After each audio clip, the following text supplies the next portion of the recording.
Nobel ভাই, আসসালামু আলাইকুম। জি ভাই, কেমন আছেন?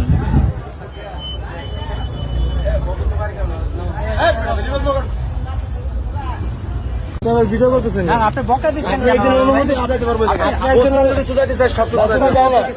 আপনার কি অনুমতি ছাড়া কেন ভিডিও করতেছেন? আপনি আমার ফোন কাটতেছেন কেন?